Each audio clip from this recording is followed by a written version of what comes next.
Hi everyone, Vegas Film Critic here, Jeffrey K. Howard, here to review Spider-Man Homecoming, another reboot from Sony Pictures and Marvel Studios of the Spider-Man franchise. I mean, how many is this now?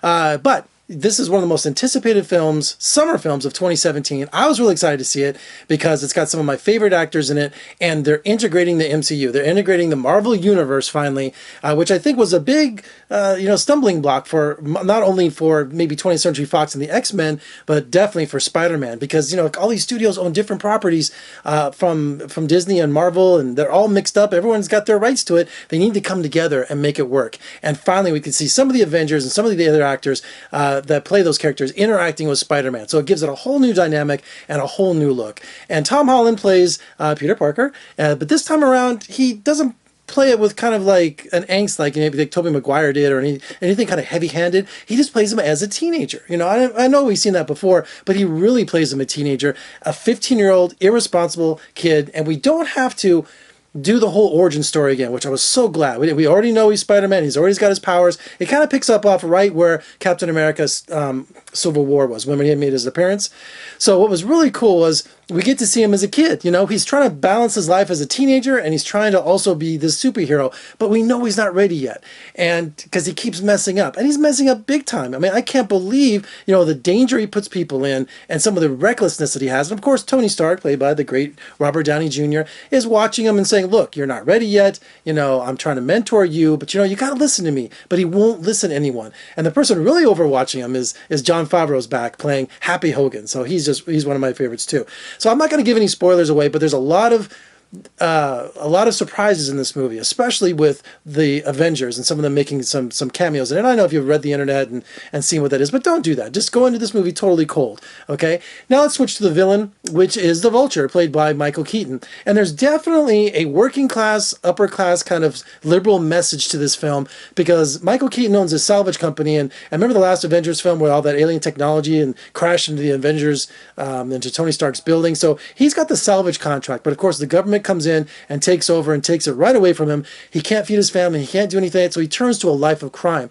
And he's like one of the first villains that we have that's not like crazy, because the Green Goblin and also Dr. Octopus, they were all kind of nuts, right? That classic stereotype supervillain that goes cuckoo, that wants to take over the world or just kill Spider-Man, become focused. Keaton really plays this villain as an everyman, as the common man, and he's got his reasons to turn to a life of crime. So he doesn't want this world domination kind of attitude. He just wants to provide for his family, feed his family, and also help all his employees. So it's a really kind of interesting thing that we have Spider-Man playing by a teenager who's grounded in realism, and also working class, living with his Aunt May, played by the great Marisa Tomei. But then also Michael Keaton playing the Vulture, not as someone who's robbing banks or somebody's, going to profit for himself. He's just trying to make a living, but of course, I won't give a spoiler away what he's doing.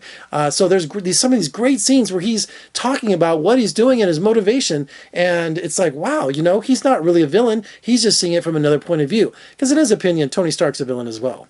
There's also a great best friend for Peter Parker, Ned, played by Jacob Batalon. I hope I'm saying his name right. And he's the comic relief. He's the best friend, and he finds out that he's Spider-Man, and so he's the guy in the chair, the guy with the walkie-talkie or the headset that helps him from beyond. So, well, I mean, Mr. Stark knows because he made my suit, but that's it. Tony Stark made you that? Are you an Avenger? Yeah, basically.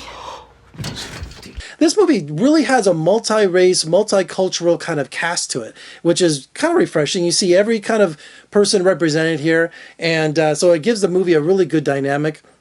Also, we have Joaquin Woodbine is one of my favorite actors. Good to see him. He plays Shocker, so he's part of the Vultures team. And make sure I forget my notes here. Oh yeah, one of my favorites is Martin Starr. I don't know if you're a big fan of Silicon Valley like I am. Well, Martin Starr, Guilfoyle, plays an academic teacher when they do these academic kind of triathlete things, or however you call it. Well, they go to, so he plays a teacher in the movie, so he's really funny, again playing another nerd. Protesting is patriotic. Let's get on the bus. This movie is very influenced on nerds, and there's also a bully in the film, but it's all about nerds. It's about gaming and laptops and technology, so there's a slant to working class, and there's also a message about being a nerd, so I thought that was really cool. Of course, like I said, the Avengers have cameos in it. Also look out for Stan Lee's cameo in it, of course. And also stay for the credits, because there's not one, not two, but there's 3 bonus credit sequences. And I think really Sony did the right thing along with Marvel by incorporating all of the other characters that are owned by other studios that have the rights to these other properties and putting them all together. I think Fox could really learn from this because, you know, the X-Men, they need to interact with other characters too. I think that would be so cool. So it's really fun to see, you know, some of the Avengers in this and Spider-Man. And Tom Holland brings this energy. He brings this being this naive teenager who wants to grow up too fast. He really brings it home. He really does. So I was really happy with this Spider-Man. And also from director, what's his name? John, oh, I can't see what it says. 36-year-old John Watts. And I'm telling you, this guy has a great eye. He has a great style with the camera. And I've never heard of him before, you know. So I was just like, who directed this movie? You know, there's a great energy to it. There's great special effects.